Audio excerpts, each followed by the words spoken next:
आज जो चीज हम डिस्कस करेंगे वो है आपके पास relationship between uniform circular motion and simple harmonic motion. यानी कि यूनिफॉर्म सर्कुलर मोशन और सिंपल हार्मोनिक मोशन के बीच में क्या ताल्लुक है। तो इससे पिछले लेक्चर में हम ये पढ़कर आ चुके हैं कि यूनिफॉर्म सर्कुलर मोशन से मुराद ये होती है कि जब कोई बॉडी सर्कुलर पाथ में कांस्टेंट स्पीड के साथ मूव करे तो वो जो मोशन है वो कहलाती है यूनिफॉर्म सर्कुलर मोशन।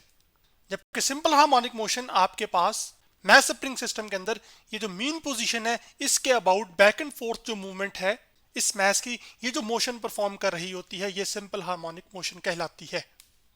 इसके साथ साथ simple harmonic motion in mass attached spring के लेक्चर में हमने ये जाना था कि जो सिंपल हार्मोनिक मोशन परफॉर्म करने के लिए दो कंडीशन जरूरी हैं। वो ये है कि एक्सेलरेशन जो है वो डायरेक्टली प्रोपोर्शनल होनी चाहिए डिस्प्लेसमेंट फ्रॉम मीन पोजीशन के, और ये एक्सेलरेशन हमेशा टुवर्ड्स मीन पोजीशन होनी चाहिए।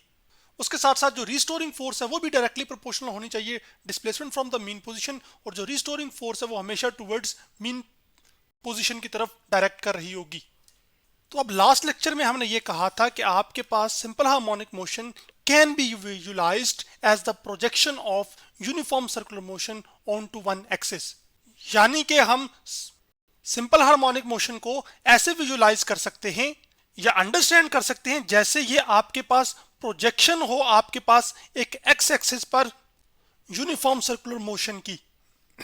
यानी कि अगर एक बॉडी जैसे कि ये मैस सर्कुलर मोशन परफॉर्म कर रहा हो, यानी कि यूनिफॉर्म सर्कुलर मोशन परफॉर्म कर रहा हो, तो उसका ये जो एक्स एक्सिस है उस पर ऐसा ही लगेगा जैसे इस एक्स एक्सिस के या इस सर्कल के डायामीटर पर असल में सिंपल हार्मोनिक मोशन परफॉर्म हो रही हो। ऐसा महसूस होगा जब एक बॉडी जो कि यूनिफॉर्म सर्कुलर मोशन परफॉर्म कर रही हो। तो अब चूंकि सिंपल हार्मोनिक मोशन परफॉर्म करने के लिए दो शराइत थी जो कि मैंने अभी आपको बताई, तो आज हम इस चीज को साबित करेंगे कि जब आप ऐसे विजुलाइज या अंडरस्टैंड करते हैं तो क्या ये जो कंडीशन है कि acceleration directly proportional to displacement from the mean position satisfy होती है या नहीं, और उसके साथ साथ जो एक्सेलरेशन है उसको हमेशा किस तरफ होना चाहिए, टुवर्ड्स मीन पोजीशन। तो इसको बेहतर तौर पर समझने के लिए मान लीजिए कि आपके पास ये जो मैस है ये सर्कुलर मोशन परफॉर्म कर रहा है, तो आप क्या करते हैं कि आप पर यहाँ पर रोशनी की इस तरह ना लगा देते हैं लाइट्स, और यहाँ पर आपके पास एक स्क्रीन पड़ी है, तो इस जो मैस की मोशन है उसका अक्स आपको इस हॉरिजॉन्टल एक्सिस या इस स्क्रीन पर क्या होगा दिखाई दे रहा होगा, और आपको ऐसा महसूस हो रहा होगा जैसे कि मैस कभी दाएं यानी कि फोर्थ कभी बैक इस तरह बार बार इस पोजीशन के इर्द गिर्द या इस पोजीशन के अबाउट अपनी मोशन को बार बार क्या कर रहा होगा, रिपीट कर रहा होगा। और ऐसी मोशन को हम क्या कहते हैं, यूनिफॉर्म सिंपल हार्मोनिक मोशन। और ये सिंपल हार्मोनिक मोशन हमें कैसे हासिल हो रही है, आप जब यूनिफॉर्म सर्कुलर मोशन की प्रोजेक्शन ले रहे हैं एक्स एक्सिस पर। तो मान लीजिए कि आपके पास ये जो पॉइंट है ये असल में B है, जबकि ये जो पॉइंट है ये आपके पास A है, और ये ए बी असल में एक्चुअली सर्कल का क्या है, डायामीटर। और ये जो पॉइंट है आपके पास ये असल में सर्कल का क्या है, सेंटर, और इसको हम लेबल कर रहे हैं O के साथ। तो यहां पर जो लाइंस लगी थी मैंने मिटा दी ताकि मैं साफ सुथरा लिख सकूं।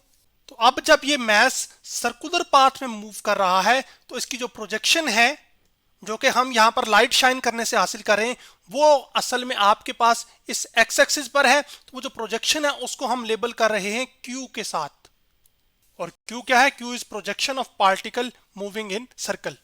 और ये जो प्रोजेक्शन है आपके पास ये असल में डायामीटर ऑफ द सर्कल के अलोंग ही रहेगी। चाहे जब ये मैस इस पॉइंट से इस पॉइंट पर आ जाएगा मिसाल के तौर पर समझाने के तौर पर, तो इसकी जो प्रोजेक्शन होगी वो अगर इसके मैं परपेंडिकुलर एक लाइन ड्रॉ करूं तो वो असल में आपके पास ये पॉइंट होगा, तो ये प्रोजेक्शन होगी। इसी तरह अगर इस पॉइंट पर जब आएगा तो इसकी जो प्रोजेक्शन होगी वो आपके पास ये होगा। तो तमाम जो प्रोजेक्शन है वो सारी की सारी एक्स एक्सिस पर या सर्कल के डायामीटर पर क्या कर रही होंगी, लाई कर रही होंगी। तो इसी सर्कल के डायामीटर के ऊपर आपके पास सिंपल हार्मोनिक मोशन परफॉर्म हो रही होगी, जिसको आप यहां पर नीचे देख भी सकते हैं। या फिर ज्यादा बेहतर समझने के लिए आप इस एनिमेशन का इस्तेमाल कर सकते हैं जो कि www.physics.uo और galp.ca की वेबसाइट से मैंने ली है। तो इसमें आप देख रहे हैं कि ये जो मैस है लाल वाला सर्कुलर मोशन परफॉर्म कर रहा है, जबकि उस सर्कुलर मोशन की जो प्रोजेक्शन है एक्स एक्सिस पर वो असल में आपके पास रिप्रेजेंट कर रही है simple harmonic motion of the mass की। जबकि यहां पर ये जो सर्कल का सेंटर है वो असल में आपके पास मीन पोजीशन है। तो फिर मैं यूं भी कह सकता हूं कि centre of circle is mean position, किस चीज की? उस बॉडी की जो कि असल में आपके पास सिंपल हार्मोनिक मोशन परफॉर्म कर रहा है। उसके साथ साथ जो सर्कल का रेडियस है आपके पास यहां पर जो कि ओ ए है, वो असल में आपके पास सिंपल हार्मोनिक मोशन के अंदर एम्पलीट्यूड को रिप्रेजेंट कर रहा है, यानी कि जो सर्कल का रेडियस है वो amplitude of the simple harmonic motion के बराबर होगा।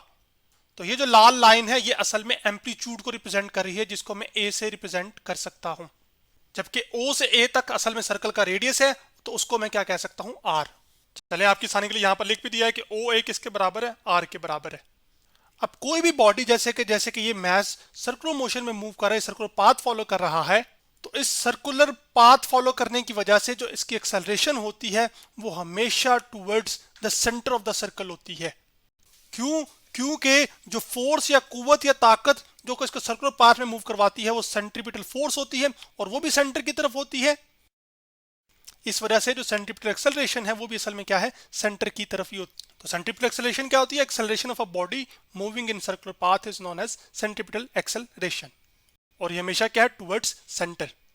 अब हम क्या करते हैं कि आप मान लीजिए कि आपके पास अब ये जो मैस है ये इस ए पॉइंट से किसी पॉइंट पी तक गया है, तो आपके पास, तो जब ये पॉइंट पी पर गया है तो आपके पास ये जो पहले ये जो ग्रीन आपको नजर आ रहा है ये असल में क्या है? ये सर्कल का रेडियस है, जिसको हम आर से रिप्रेजेंट कर रहे हैं, क्योंकि सर्कल की सरफेस पर सेंटर से लेकर किसी भी पॉइंट तक का ये जो फासला है ये असल में क्या कहला रहा है? ये रेडियस ही कहला रहा है।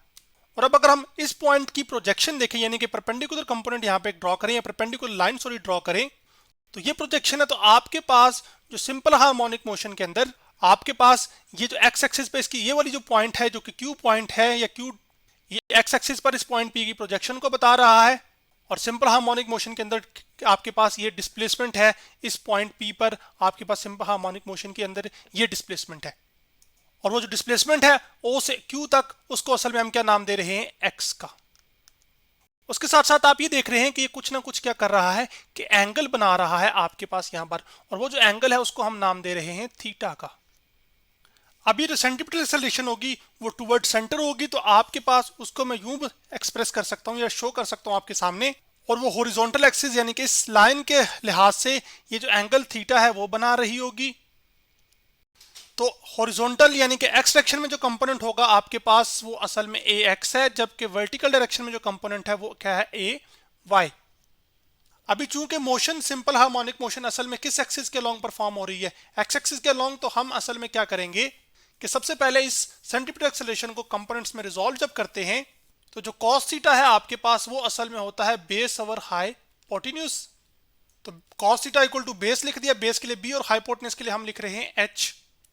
तो अब जो बेस है हमारे पास वो असल में एंगल वाली साइड ये वाली जो है ए एक्स है, जबकि हाइपोटेन्यूज हमारा क्या है? वो है ए सी। तो आपके पास जो हॉरिजॉन्टल कंपोनेंट है ए एक्स वो असल में आ जाएगा, ए एक्स असल में बराबर आ जाएगा आपके पास ए सी कॉस थीटा, क्योंकि ए सी इधर डिवाइड हो रहा है तो उधर जाके क्या हो जाएगा? मल्टीप्लाई। तो आपके पास ए सी कॉस थीटा आ जाएगा। अब बॉडी हमारी चूंकि ये जो मैस है ये सर्कुलर पाथ में मूव कर रहा है, सर्कुलर मोशन परफॉर्म कर रहा है, तो जो सेंट्रीपिटल एक्सेलरेशन होती है वो असल में आपके पास आप पिछले लेक्चर्स में पढ़कर आ चुके हैं, जो कि बराबर होती है वी स्क्वायर ओवर आर के। जबकि वी वो रफ्तार है जिसके साथ ये मैस मूव कर रहा है, जबकि आर सर्कल का रेडियस है। अब ये जो लीनियर स्पीड है इसको आप एंगुलर स्पीड के साथ रिलेट कर सकते हैं V equal to are omega के एक्सप्रेशन से। एंगुलर स्पीड असल में आपके पास होती है सर्कुलर मोशन के अंदर एंगल के चेंज होने के, जो एंगल चेंज हो रहा था वक्त के लिहाज से, उसकी वजह से स्पीड होती है, उसको हम क्या कहते हैं? Angular speed. तो यहां पर हम वी स्क्वायर की जगह फिर पुट कर देंगे आर स्क्वायर ओमेगा स्क्वायर, फिर आर एक आर से कट जाएगा, तो आपके पास सेंट्रीपिटल एक्सेलरेशन का रिलेशन आ जाएगा v is equal to are omega square, sorry a c equal to आ जाएगा आर ओमेगा स्क्वायर के। अब अगर आप गौर से देखें तो आपके पास ये जो ट्राइंगल ओ पी क्यू है ये एक राइट एंगल ट्राइंगल है। क्यों राइट एंगल ट्राइंगल है? क्योंकि ये जो एंगल है ये आपके पास 90 डिग्री का बन रहा है। तो राइट एंगल ट्राइंगल के अंदर हम जो कॉस थीटा है जो कि असल में ट्रिग्नोमेट्रिक रेशियो है वो किसके बराबर होती है? होती है वो बेस ओवर हाइपोटेन्यूज। अब हमारे केस में आपके पास क्योंकि ये पॉइंट पी है और पॉइंट पी की प्रोजेक्शन क्या है? क्यू है, और ओ से क्यू तक का जो फासला है वही असल में बेस है, और वो बेस हमारी क्या है? एक्स। तो मैं यहाँ पे पुट कर दूंगा एक्स, और डिवाइडेड बाय आ जाएगा आपके पास हाइपोटेन्यूज राइट ट्रायंगल का, जो कि क्या है असल में r, जो कि सर्कल का रेडियस है। ये कैलकुलेशन करने का असल में मकसद ये था कि आपके पास हॉरिजॉन्टल एक्सिस पर यानी कि एक्स एक्सिस पर जो मोशन परफॉर्म हो रही है वो असल में सिंपल हार्मोनिक मोशन है, तो उसके अंदर जो एक्सेलरेशन है उसको हम ए एक्स के साथ रिप्रेजेंट कर रहे हैं। तो उस ए एक्स के अंदर आपके पास दो टर्म्स आ रही हैं, एक सेंटीपिटल एक्सेलरेशन और एक कॉस थीटा। तो जो सेंटीपिटल एक्सेलरेशन है उसकी वैल्यू तो हमने निकाल चुके हैं, जो कि आर ओमेगा स्क्वायर है। अब जबकि हमने किसकी निकाली है, कॉस थीटा की वैल्यू। तो इसको हम नाम दे देते हैं 2 का, जबकि इसको नाम दे देते हैं 1 का। तो 2 और 1 को हम सब्स्टिट्यूट कर देंगे इस एक्सप्रेशन के अंदर। तो अब आपके पास जो ए सी है वो बराबर आ जाएगा, सॉरी ए एक्स जो कि एक्सेलरेशन है आपके पास इस तरफ या एक्स एक्सिस के लॉन्ग या सर्कल के डायमीटर के लॉन्ग, वो बराबर आ जाएगी ए सी की जगह हम पुट कर देंगे आर ओमेगा स्क्वायर, साथ साथ आपके पास जो कॉस थीटा है उसकी जगह हम पुट कर देंगे एक्स ओवर आर। तो आपके पास ये जो आर का फैक्टर है ये आर के फैक्टर से क्या हो जाएगा, कैंसिल आउट। तो अब आपके पास जो ए एक्स है वो असल में आ जाएगा बराबर ओमेगा स्क्वायर एक्स के, जो कि मैंने यहां पे लिख दिया है। अब चूंकि आपके पास ये जो ए एक्स है जो कि हॉरिजॉन्टल कंपोनेंट ऑफ एक्सेलरेशन है यानी कि ए एक्स है, वो चाहे मैस आपका मीन पोजीशन से दूर जा रहा हो, चाहे दाएं जानिब या चाहे बाएं जानिब, उसकी एक्सेलरेशन हमेशा किस तरफ होगी, टुवर्ड्स मीन पोजीशन। यानी कि अगर आपका मैस मीन पोजीशन से इस तरफ जा रहा है, समझाने के तौर पे भी मैं बता रहा हूं, और ये एक्स की डायरेक्शन है, तो जैसे ही आप इस मैस को रिलीज करेंगे तो इसकी एक्सेलरेशन किस तरफ होगी, ये असल में इस डायरेक्शन में होगी।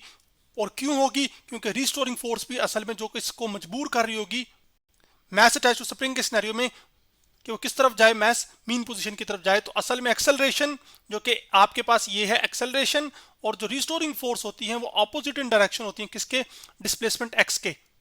तो इस वजह से इस चीज को शो करने के लिए हम यहां पर क्या कर देंगे, एक नेगेटिव साइन को इंट्रोड्यूस करवा देंगे, जो कि इस बात की निशानदेही होगी कि जो एक्सेलरेशन है वो against the direction of displacement है, और जबकि एक्सेलरेशन हमेशा किस तरफ है, टुवर्ड्स मीन पोजीशन।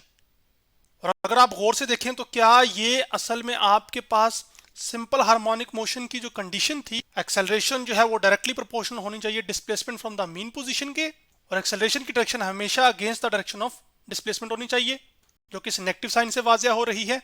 तो क्या आपके पास भी यहां पर वही सिनेरियो नहीं हो गया, अगर मैं इक्वल टू को और इस कांस्टेंट को खत्म कर दूं तो आपके पास क्या बच जाएगा, ए एक्स प्रोपोर्शनल टू क्या रह जाएगा, डायरेक्टली प्रोपोर्शनल टू रह जाएगा माइनस एक्स के, जो कि इस बात की निशानदेही है कि आपके पास जो सर्कल का डायामीटर है उसके अलोंग जो मोशन हो रही होगी वो असल में सिंपल हार्मोनिक मोशन होगी, अगर आप सर्कुलर मोशन की प्रोजेक्शन को एक्स एक्सिस या सर्कल के डायमीटर के अलोंग देखें। और ये चीज इस कंडीशन जो कि सेटिस्फाई कर रही है एक्सेलरेशन, उससे साबित भी हो रही है। जबकि यहां पर ये जो ओमेगा स्क्वायर है ये असल में अभी क्या है, कांस्टेंट है। तो आज हमने relationship between circular uniform circular motion and simple harmonic motion के बारे में डिस्कस किया।